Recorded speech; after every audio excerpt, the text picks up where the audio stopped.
بھٹکے ہوں کو راستہ اللہ نے دیا، بھیجے ہماری رہنمائی کو یہ انبیاء۔ بھٹکے ہوں کو راستہ اللہ نے دیا، بھیجے ہماری رہنمائی کو یہ انبیاء۔ الحمدللہ رب العالمین والصلاة والسلام علی خاتم النبیین، اما بعد فاعوذ باللہ من الشیطان الرجیم، بسم اللہ الرحمن الرحیم۔ الصلاة والسلام علیک یا رسول اللہ وعلی آلک واصحابک یا حبیب اللہ۔ الصلاة والسلام علیک یا نبی اللہ وعلی آلک واصحابک یا نور اللہ۔ ایف جے این چینل کے ناظرین، بڑا ہی معلوماتی دلچسپ پروگرام نبیوں کی باتیں لیے پھر ایک مرتبہ حاضر ہے۔ آپ سبھی کو پروگرام میں مرحبا کہتا ہوں، خوش آمدید، ویلکم۔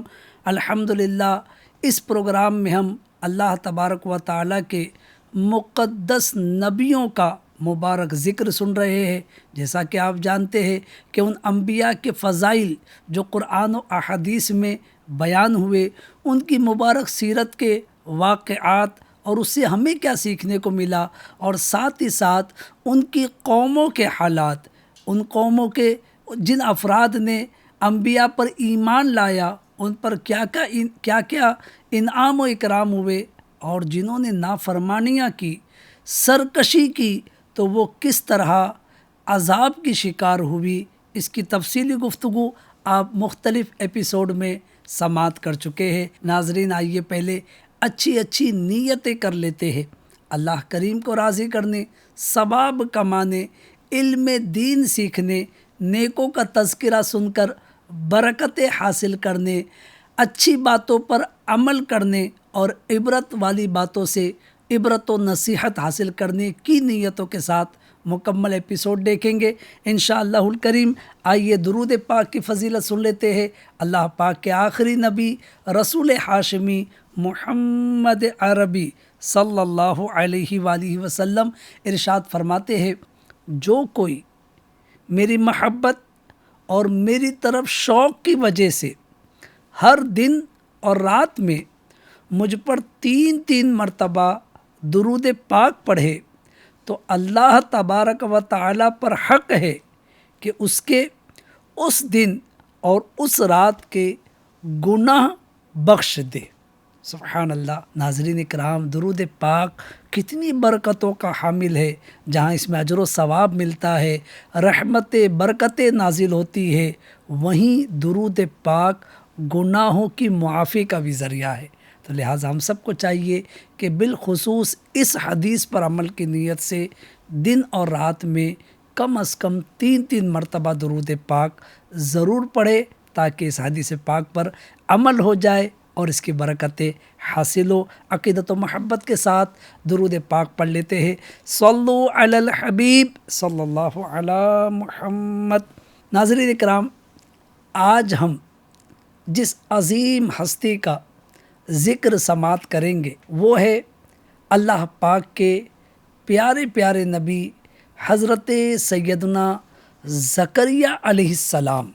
جی ہاں، آج زکریا علیہ السلام کی مبارک زندگی کے اہم ترین واقعات اور آپ کی قوم کے حالات انشاءاللہ سنیں گے۔ تو آئیے بڑھتے ہیں بلا تمہید و تفصیل اپنے سلسلے کے موضوع کی طرف۔ ناظرین اکرام، بڑا دلچسپ سلسلہ ہوگا اور زکریا علیہ السلام کے حالات سن کر انشاءاللہ بڑی آپ کی معلومات میں اضافہ ہوگا۔ آپ علیہ السلام اللہ پاک کے برگزیدہ نبی حضرت یحییٰ علیہ السلام کے والد ہیں، اور ایک اور عظیم ہستی حضرت مریم رضی اللہ تعالیٰ عنہ کا نام آپ نے سنا ہوگا، جی ہاں، جو حضرت عیسیٰ علیہ السلام کی والدہ ہے، حضرت زکریا علیہ السلام حضرت مریم رضی اللہ عنہا کے خالو تھے، رشتے میں آپ کے خالو لگتے تھے۔ حضرت زکریا علیہ السلام نے حضرت مریم رضی اللہ عنہا کی کفالت و پرورش فرمائی ہے۔ حضرت مریم رضی اللہ عنہ کی جو کفالت ہوئی، جو پرورش ہوئی، وہ کس نے کی؟ حضرت زکریا علیہ السلام نے۔ حضرت مریم رضی اللہ عنہ، ان کی بھی بڑی نرالی شان ہے۔ ان کے پاس بے موسمی پھلوں کی آمد ہوتی تھی، یعنی جو موسم نہیں ہوتا وہ پھل ان کے پاس آ جاتے تھے۔ یہ دیکھ کر حضرت زکریا علیہ السلام نے اللہ پاک کی بارگاہ میں اولاد کی دعا مانگی، جو دعا قبول ہوئی، اور آپ کو حضرت یحییٰ علیہ السلام کی صورت میں ایک عظیم فرزند عطا ہوا۔ جی ہاں ناظرین، حضرت زکریا علیہ السلام، اللہ اکبر، بڑی عظیم ہستی ہے۔ سارے انبیاء عظیم ہیں، اور انبیاء کے مبارک اوصاف میں ایک وصف یہ بھی ہے کہ انبیاء کرام علیہ السلام اپنی محنت سے کما کر کھانا، اس کو بہت زیادہ فوقیت دیا کرتے تھے۔ جی ہاں، یہ ان کی مبارک سیرت کا مبارک پہلو ہوتا تھا کہ یہ اپنے ہاتھوں سے کمائی کرتے، اور ہاتھوں کی کمائی ہی تناول فرمایا کرتے۔ اسی لیے حضرت زکریا علیہ السلام بھی اپنے مبارک ہاتھوں ہی کی کمائی سے کھاتے تھے۔ چنانچہ حضرت ابو ہریرہ رضی اللہ تعالیٰ عنہ سے روایت ہے کہ رسول اللہ صلی اللہ علیہ وآلہ وسلم نے ارشاد فرمایا، حضرت زکریا علیہ السلام لکڑی سے اشیاء بنانے کا کام کیا کرتے تھے، یعنی لکڑی کی چیزیں بنایا کرتے تھے۔ ایف جی این چینل کے ناظرین، یہاں یہ بات قابل توجہ ہے کہ انبیاء اکرام علیہ السلام میں سے کسی نبی علیہ السلام نے اپنی نبوت کو ذریعہ معاش نہیں بنایا۔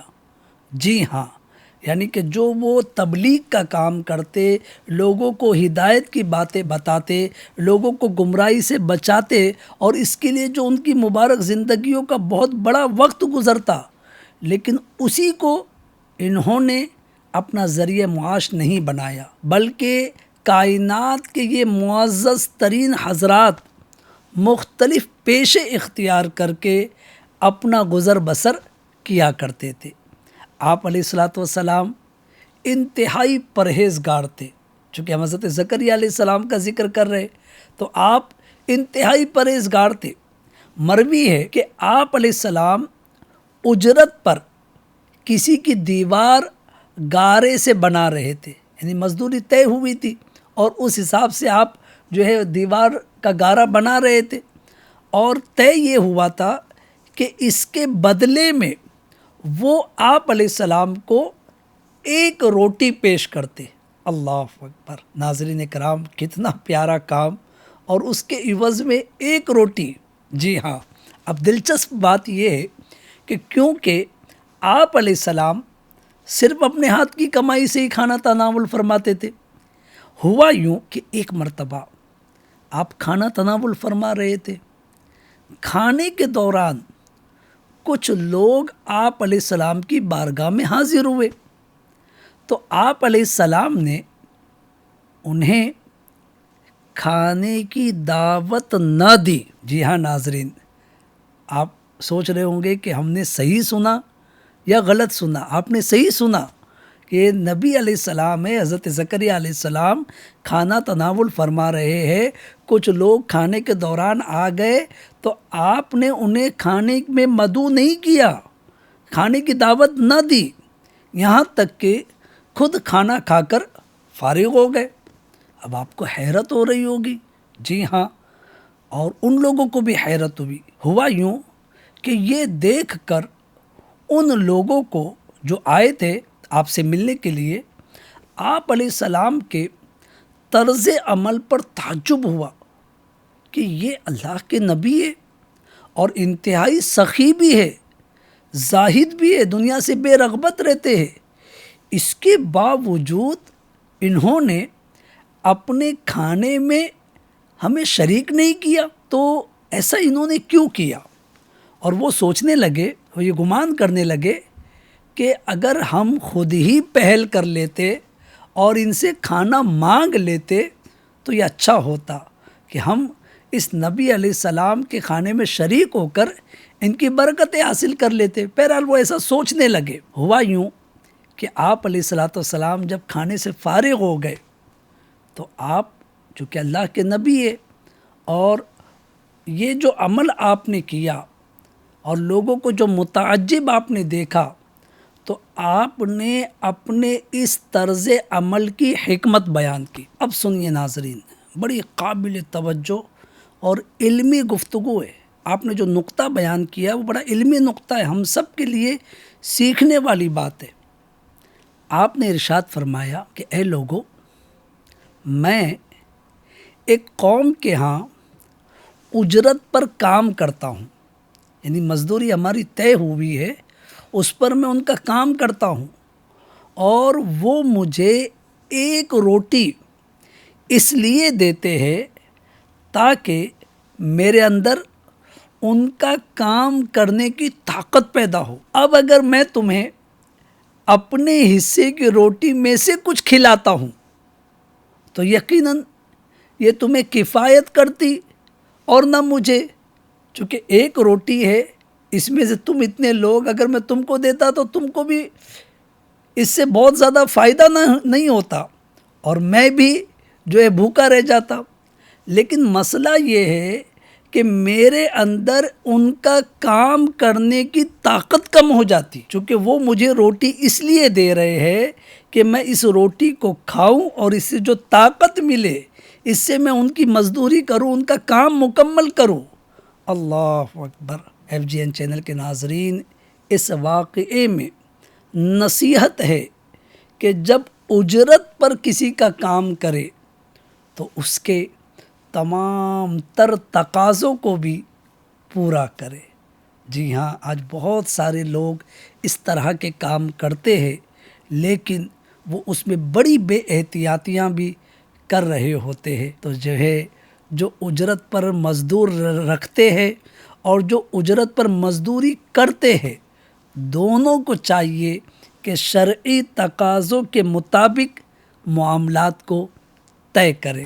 یہاں میں اشارتاً عرض کر کے آگے بڑھنا چاہوں گا، ہر مزدور رکھنے والے کو اور ہر مزدوری کرنے والے کو چاہیے کہ وہ شریعت کا اپنے پیشے کے متعلق علم ضرور حاصل کرے تاکہ غلطیوں سے بچ جائے۔ بہرحال آپ علیہ السلام کے جو فرزند تھے حضرت یحییٰ علیہ السلام، یہ ان پر اللہ تعالیٰ کا خوف بہت غالب تھا، جس کے سبب یہ بکثرت رویا کرتے تھے اور گریہ و زاری کرتے تھے۔ انشاءاللہ ہم اگلے ایپیسوڈ میں ان کی مبارک حیات کے متعلق بھی گفتگو سماعت کریں گے۔ ناظرین، ایک دن آپ علیہ السلام نے ان سے فرمایا کہ اے پیارے بیٹے، میں نے تو اللہ تعالیٰ سے یہ دعا مانگی تھی کہ وہ تجھے میری آنکھوں کی ٹھنڈک بنا دے۔ حضرت یحییٰ علیہ السلام نے جب والد صاحب کی یہ بات سنی تو عرض کی، اے ابا جان، حضرت جبرائیل علیہ السلام نے مجھے بتایا ہے کہ جنت اور دوزخ کے درمیان بیچ میں ایک جنگل ہے جسے وہی طے کر سکتا ہے جو اللہ تعالیٰ کے خوف سے بہت رونے والا ہو۔ اللہ اکبر۔ اس پر حضرت زکریا علیہ السلام نے فرمایا کہ اے میرے فرزند، آپ نے درست کہا، اللہ پاک کے خوف سے روتے ہی رہنا چاہیے۔ بہرحال ناظرین، اس میں ہم سب کے لیے نصیحت ہے، ان دونوں انبیاء کرام علیہ الصلوۃ والسلام کی گفتگو سے جو ہمیں سیکھنے کو ملا کہ جو انبیاء ہے، جو نبی ہے، جو اتنا بڑا مقام رکھتے ہیں، جب وہ اللہ پاک کے خوف سے روتے ہیں تو ہم تو گنہگار ہیں، خطا کار ہیں، سیاہ کار ہیں، ہمیں کتنا اللہ تعالیٰ کے خوف سے رونا چاہیے۔ اللہ کریم ہم سب کو رونے والا بنائے، اپنے خوف کی دولت نصیب فرمائے۔ ناظرین کرام، آپ نے حضرت زکریا علیہ السلام کا جو ابتدائی ذکر سنا، اس میں یہ بھی سنا کہ آپ حضرت مریم رضی اللہ عنہا کے خالو ہوتے ہیں، اور حضرت مریم رضی اللہ عنہا کی کفالت و پرورش آپ ہی نے فرمائی ہے۔ تو اب آئیے اس موضوع کی طرف چلتے ہیں۔ جی ہاں، حضرت حنہ رضی اللہ عنہا جو حضرت مریم رضی اللہ عنہا کی والدہ ہے، انہوں نے ولادت کے بعد، یعنی حضرت مریم رضی اللہ عنہا کی پیدائش کے بعد، ان کو ایک کپڑے میں لپیٹ کر بیت المقدس کے علماء کے سامنے پیش کر دیا کہ وہ انہیں اپنی کفالت میں لے لے۔ ان علماء کو بہت معزز شمار کیا جاتا تھا۔ یہ علماء حضرت ہارون علیہ السلام کی اولاد میں سے تھے، اور بیت المقدس کی خدمت ان کے ذمے ہوا کرتی تھی، تو لہٰذا یہ بہت معزز ہوتے تھے۔ حضرت حنہ نے اپنی بیٹی کو ان کے سپرد کیا کہ یہ ان کی کفالت کی ذمہ داری لے لے۔ چونکہ حضرت مریم رضی اللہ عنہا یہ حضرت عمران رضی اللہ عنہ کی بیٹی تھی، جو ان علماء میں ممتاز تھے، اور ان کا خاندان بھی بنی اسرائیل میں بہت اعلیٰ اور صاحب علم خاندان تھا، تو لہٰذا اس لیے ان کے سپرد کیا۔ اللہ اکبر۔ اب ان علماء کی تعداد کتنی تھی؟ تو ناظرین، کتابوں میں لکھا ہے کہ تقریباً 27 کے قریب 27 کے قریب ان سب علماء نے حضرت مریم رضی اللہ عنہا کو اپنی پرورش میں لینے کا اظہار کیا، یعنی سب چاہتے تھے کہ میں ان کی پرورش کروں، میں ان کی پرورش کروں۔ حضرت زکریا علیہ السلام نے کیا فرمایا؟ چونکہ یہ بھی انہی علماء میں سے تھے، تو حضرت زکریا علیہ السلام نے فرمایا کہ میں ان کا سب سے زیادہ حقدار ہوں کہ ان کی پرورش میرے ذمہ آئے۔ کیوں؟ آپ آگے فرماتے ہیں، اس لیے کہ میرے گھر میں ان کی خالہ ہے۔ بس آپ کا یہ کہنا تھا کہ دیگر لوگ خاموش ہوئے، لیکن بہرحال اب ہر ایک چاہتا یہی تھا کہ مجھے یہ خدمت ملے، تو فیصلہ کس طریقے سے ہو؟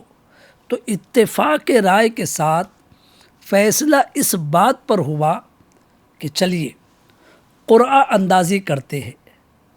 اب قرعہ اندازی یعنی جس کو کہتے ہیں کہ لکی ڈرا نکالنا۔ اب ناظرین کرام، اس دور میں جو قرعہ اندازی کا انداز تھا، آج کے دور میں ہم چٹھیاں نکالتے ہیں، اس دور میں کیا انداز اپنایا گیا؟ اللہ اکبر، یہ بھی بڑا دلچسپ انداز ہے۔ انہوں نے کیا کیا کہ جن قلموں سے، جن پین سے، قلموں سے وہ تورات لکھا کرتے تھے، تورات شریف کو لکھتے تھے، ان کے ذریعے قرعہ اندازی کی گئی۔ اب آپ سوچیں گے کہ قلموں کے ذریعے قرعہ اندازی کیسے ہوئی؟ طے یہ پایا ناظرین کہ ہر کوئی اپنا قلم پانی میں رکھے، جس کا قلم پانی کے بہاؤ کی الٹی طرف بہنا شروع کر دے، پانی جس طرف بہہ رہا ہے اس طرف نہیں، بہاؤ کی الٹی طرف بہنا شروع کر دے، وہ کفالت کا حقدار ہوگا۔ اللہ اکبر۔ ناظرین، ہے نا کتنی دلچسپ بات؟ کیونکہ عموماً قلم کیسے بہے گا؟ جہاں پانی کا بہاؤ بہہ رہا ہے قلم بھی وہیں جائے گا، لیکن انہوں نے طے کیا کیا کہ جس کا قلم الٹی طرف بہے گا، بہنا شروع ہوگا، وہ کفالت کا حقدار ہوگا۔ اللہ اکبر۔ سب نے اپنی اپنی قلم پانی میں ڈالی، تو حضرت زکریا علیہ السلام کا قلم الٹی طرف بہنا شروع ہو گیا، مخالف سمت میں بہنا شروع ہو گیا۔ اس طرح حضرت مریم رضی اللہ عنہا آپ علیہ السلام کی کفالت میں آ گئی۔ اللہ اکبر۔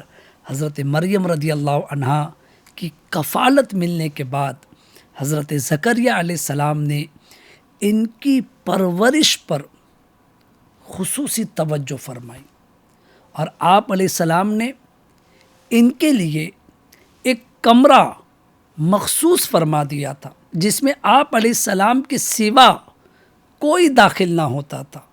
حضرت مریم رضی اللہ عنہا اس کمرے میں اللہ پاک کی عبادت کیا کرتی تھی۔ اللہ تعالیٰ نے حضرت مریم رضی اللہ عنہا کو بھی بہت عظمت عطا فرمائی۔ آپ کی پرورش دوسرے بچوں کے مقابلے میں بہت تیزی سے ہوئی۔ آپ رضی اللہ عنہا کے پاس بے موسم کے پھل آتے تھے، اور یہ ناظرین کہاں سے آتے؟ یہ جنت سے اترتے تھے۔ اللہ اکبر۔ جب حضرت زکریا علیہ السلام آپ رضی اللہ عنہ کے پاس محراب میں، یعنی جو عبادت گاہ تھی، وہاں جاتے تو وہاں بے موسم کے پھل پاتے، یعنی جن پھلوں کا موسم نہیں ہوتا وہ پھل آپ کی محراب میں موجود ہوتے تھے۔ اللہ اکبر۔ تھی نا حیرت کی بات۔ ہوا یوں کہ ایک مرتبہ آپ علیہ السلام نے حضرت مریم رضی اللہ عنہا سے پوچھ لیا، اے مریم، یہ تمہارے پاس کہاں سے آتا ہے؟ انہوں نے جواب دیا کہ یہ اللہ تعالیٰ کی طرف سے ہے، بے شک جسے اللہ پاک چاہتا ہے بے شمار رزق عطا فرماتا ہے۔ سبحان اللہ۔ حضرت زکریا علیہ السلام نے جب یہ دیکھا تو آپ نے خیال فرمایا کہ جو پاک ذات حضرت مریم رضی اللہ عنہا کو، جو کہ اللہ پاک کی ایک بندی ہے، ان کو پھلوں کی پیداوار کے عمومی وقت وہ موسم کے بغیر اور بغیر ظاہری سبب کے میوے عطا فرمانے پر قادر ہے، وہ بے شک اس پر بھی قادر ہے کہ میری بانجھ بیوی کو نئے سرے سے تندرستی دے دے، اور مجھے اس بڑھاپے کی عمر میں اولاد کی امید ختم ہو جانے کے بعد فرزند کی نعمت عطا فرما دے۔ سبحان اللہ، سبحان اللہ۔ ناظرین اکرام، کیا یقین ہے، کیا اعتماد ہے اپنے رب کی قدرت پر، اپنے رب کی ذات پر، کہ جو رب بے موسم کے پھل دینے پر قادر ہے، وہ مجھے اولاد کی نعمت بھی اس عمر میں بھی عطا کرنے پر قادر ہے۔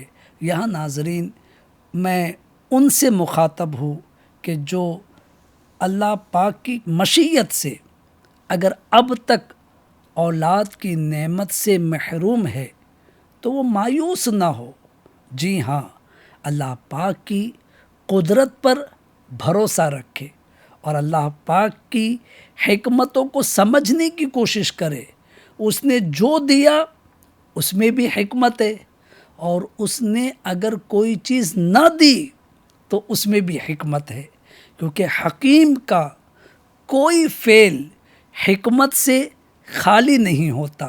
ہاں، دعا مانگنا ترک نہ کرے، اللہ کریم سے دعا مانگتے رہے، اپنے حالات، اپنی عمر اور اپنے دیگر معاملات پر توجہ دیتے ہوئے دعا مانگنا ترک نہ کرے کہ ابھی جناب اتنی عمر ہو گئی، ابھی جناب یہ ہو گیا، اب کیا کوئی کام ہو سکتا ہے؟ نہیں، اللہ پاک کی ذات پر بھروسہ رکھتے ہوئے دعا مانگتے رہے، جیسے حضرت زکریا علیہ السلام نے کیا۔ کیا کیا؟ اللہ اکبر۔ آپ علیہ السلام نے اس خیال کے آنے پر کہ جو پروردگار بغیر موسم کے پھل دینے پر قادر ہے، وہ پروردگار میری بانجھ بیوی کو نئی طاقت، نئی توانائی عطا کرنے پر اور مجھے بڑھاپے کی عمر میں بھی اولاد کی نعمت اور فرزند کی نعمت، بیٹے کی نعمت دینے پر قادر ہے، یہ خیال کرتے ہوئے آپ علیہ السلام نے دعا مانگی۔ اللہ اکبر! کہاں دعا مانگی؟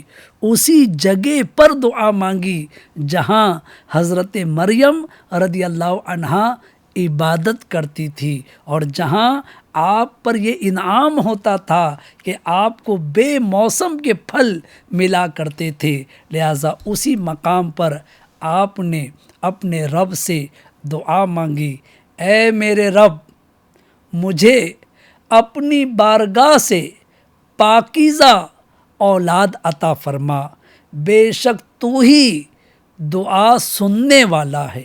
اللہ اکبر! FGN چینل کے ناظرین، حضرت زکریا علیہ السلام نے دعا مانگی، لیکن کتنی پیاری دعا مانگی۔ اولاد کی دعا مانگی، لیکن صرف اولاد نہیں مانگی بلکہ پاکیزہ اولاد کی دعا مانگی۔ اس سے معلوم ہوا کہ ہمیں بھی اولاد کی دعا تو کرنی ہے، لیکن صرف اولاد کی دعا نہیں کرنی، بلکہ ہمیں بھی دعا میں یہ کہنا چاہیے، یہ مانگنا چاہیے اپنے رب سے کہ یا اللہ پاک تو نیک اولاد عطا کر، پاکیزہ اولاد عطا کر، اچھے کردار والی اولاد عطا کر، تاکہ وہ اولاد ہمارے لیے دنیا و آخرت میں سکون کا ذریعہ بنے، دنیا و آخرت میں اس اولاد کے سبب ہمیں آزمائش کا سامنا نہ ہو۔ جی ہاں ناظرین، اپنے رب سے خوب دعا مانگے۔ اللہ اکبر! اس طرح حضرت زکریا علیہ السلام نے دعا کی۔ چونکہ ہم ذکر کر رہے ہیں حضرت زکریا علیہ السلام ہی کا، جی ہاں، اللہ اکبر! آپ بہت بڑے عالم تھے۔ بنی اسرائیل کی قربانیاں بارگاہ الہی میں آپ علیہ السلام ہی پیش کیا کرتے تھے، اور مسجد شریف میں آپ علیہ السلام کی اجازت کے بغیر کوئی داخل نہیں ہو سکتا تھا۔ ایک دن آپ علیہ السلام دروازہ بند کر کے محراب میں نماز ادا فرما رہے تھے، اور لوگ باہر داخلے کی اجازت کا انتظار کر رہے تھے کہ اچانک آپ علیہ السلام نے ایک سفید پوش نوجوان دیکھا۔ وہ کون تھے؟ وہ حضرت جبرائیل علیہ السلام تھے۔ انہوں نے آپ علیہ السلام کو فرزند کی، بیٹے کی بشارت دیتے ہوئے عرض کی کہ بے شک اللہ پاک آپ کو یحییٰ کی خوشخبری دیتا ہے، جو اللہ کی طرف کے ایک کلمے کی تصدیق کرے گا، اور وہ سردار ہوگا، اور ہمیشہ عورتوں سے بچنے والا، اور صالحین میں سے ایک نبی ہوگا۔ اللہ اکبر! ناظرین، گویا آپ کی دعا قبول ہوئی۔ یہ غیبی خبر حضرت جبرائیل علیہ السلام کے ذریعے حضرت زکریا علیہ السلام کو معلوم ہوئی۔ آپ علیہ السلام کو بشارت ملی نا، خوشخبری ملی کہ آپ علیہ السلام کو ایسا بیٹا عطا کیا جائے گا جس کا نام یحییٰ ہوگا، اور وہ اللہ پاک کے کلمے یعنی حضرت عیسیٰ علیہ السلام کی تصدیق کرے گا۔ اللہ اکبر! اسی کے ساتھ ناظرین، اس آیت میں یہ بھی ذکر ہوا جو ابھی آپ نے سنی کہ حضرت زکریا علیہ السلام کے دعا مانگنے کے بعد فرشتوں نے انہیں حضرت یحییٰ علیہ السلام کی بشارت دی، جیسے حضرت جبرائیل علیہ السلام نے بشارت دی۔ تو اس طرح FGN چینل کے ناظرین، حضرت یحییٰ علیہ السلام کی صورت میں حضرت زکریا علیہ السلام کو نیک فرزند عطا ہوا۔ ان کے اوصاف بڑے مبارک ہے، جس کا کچھ تذکرہ ہم نے ابھی سنا، اور مکمل تذکرہ انشاءاللہ الکریم ہم اگلے ایپیسوڈ میں سماعت کریں گے، چونکہ اس ایپیسوڈ میں ہم ذکر کر رہے ہیں حضرت زکریا علیہ السلام کا۔ آپ علیہ السلام نے ایک عرصے تک بنی اسرائیل میں تبلیغ و ہدایت اور رشد و نصیحت کا فریضہ سر انجام دیا، اور آخر کار آپ نے مشیت خداوندی سے وصال ظاہری فرمایا، اس دنیا سے یعنی عالم فانی سے عالم بقا کی طرف رخصت ہوئے۔ آپ علیہ السلام کی وفات سے متعلق بعض مورخین کی رائے یہ ہے کہ آپ علیہ السلام کی وفات طبعی موت کے ذریعے ہوئی، اور بعض یہ کہتے ہیں کہ کچھ عرصہ گزرنے کے بعد حالات نے کروٹ لی، اور ہوا یوں کہ یہودی حضرت زکریا علیہ السلام اور ان کے فرزند حضرت یحییٰ علیہ السلام کی جان کے دشمن بن گئے۔ چنانچہ پہلے انہوں نے حضرت یحییٰ علیہ السلام کو شہید کیا، اس کے بعد یہ ظالم لوگ حضرت زکریا علیہ السلام کی طرف متوجہ ہوئے تاکہ انہیں بھی شہید کر دے۔ آپ علیہ السلام یہ دیکھ کر وہاں سے ہٹ گئے اور ایک درخت کے شگاف میں روپوش ہو گئے۔ ظالم یہودیوں نے اسی درخت پر آرا چلا دیا اور درخت کے ساتھ آپ علیہ السلام کے بدن اقدس کے بھی 2 ٹکڑے کر دیے۔ اللہ اکبر، اللہ اکبر۔ ناظرین، کتنی ظالم قوم گزری ہے یہ، جنہوں نے اللہ کے نبیوں کو شہید کیا۔ اللہ اکبر۔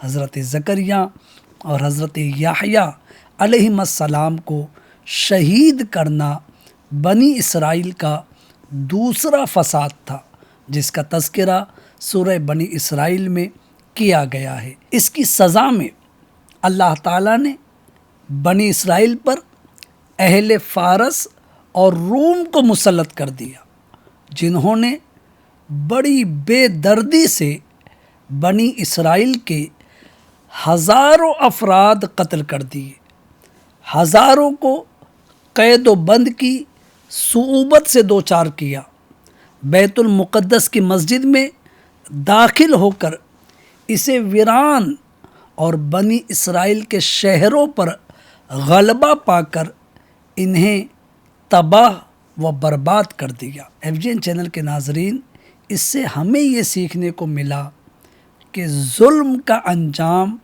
برا ہوتا ہے۔ جو ظلم کرتا ہے، جو ظالم ہوتا ہے، وہ ایک نہ ایک دن اپنے انجام کو ضرور پہنچتا ہے۔ اس لیے ہمیں چاہیے کہ کبھی کسی پر ظلم نہ کرے۔ انسان کو طاقت کا نشہ ہوتا ہے، دولت کا نشہ ہوتا ہے، حکومت کا نشہ ہوتا ہے، اور اس طرح وہ اس نشے میں ڈوب کر کمزوروں پر ظلم کرنا شروع کر دیتا ہے، اور وہ یہ بھول جاتا ہے کہ میں جو کر رہا ہوں یہ غلط ہے اور اس کا انجام بہت بھیانک ہوگا۔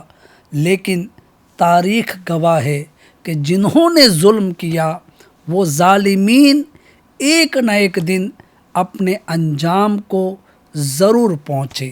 اللہ پاک ایسے ظالموں کو عبرت و نصیحت حاصل کرنے کی توفیق دے، اور اللہ پاک ہمیں بھی ہمیشہ ظلم کرنے سے، زیادتی کرنے سے محفوظ فرمائے۔ ناظرین کرام، ہمارے ایپیسوڈ کا وقت تقریباً مکمل ہوا۔